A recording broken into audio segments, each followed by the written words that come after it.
মানুষ হিসেবে অমানুষ হিসেবে তো জন্ম নিইনি, আমি তো মানুষের ভালোই করতে চাইছি। লাইভে এসে অঝরে কান্না করছে চিত্রনায়িকা অপু বিশ্বাস। আর এর পিছনের কারণ কি হতে পারে এটা অলরেডি আপনারা অনেকেই আন্দাজ করতে পারছেন। আপনি বলেন তো আপু, আপনি একজন মেয়ে মানুষ, একটা মেয়ে কোন লেভেল পর্যন্ত কষ্ট করতে পারে?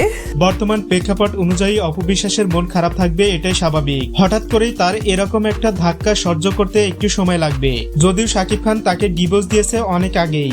সবকিছু আমি আমার জীবন দিয়ে আগলায় রাখছি, তার বিনিময়ে ছোট্ট একটা সম্মান চাইছি, আর কিছু চাইনি। কিন্তু সে এখনো শাকিবকে লাভ করে এবং বিভিন্ন সাক্ষাৎকারে বলে শাকিবের সাথে নাকি এখনো তার সুসম্পর্ক রয়েছে।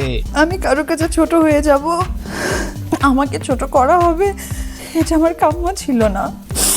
এটা আমি সবসময় আজকে আমার বাট হঠাৎ করে বুবলির কন্যা সন্তান দেখার পর যেন থমকে গেছেন এই অভিনেত্রী।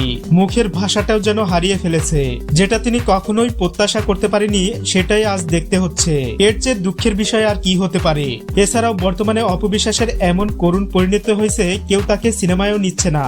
এর মধ্যেই এমন একটি ঘটনা যার ফলে মানসিকভাবে একদমই ভেঙে পড়ছেন তিনি। পার্সোনালি আমার ওপিনিয়ন, ইসলামের যেহেতু 4টি বিয়ে অ্যালাউ আছে, তাই শাকিব খান তাদের দুজনের সাথেই মিলেমিশে সংসার করুক। আপনাদের মন্তব্য কি জানাতে পারেন কমেন্ট বক্সে। ধন্যবাদ।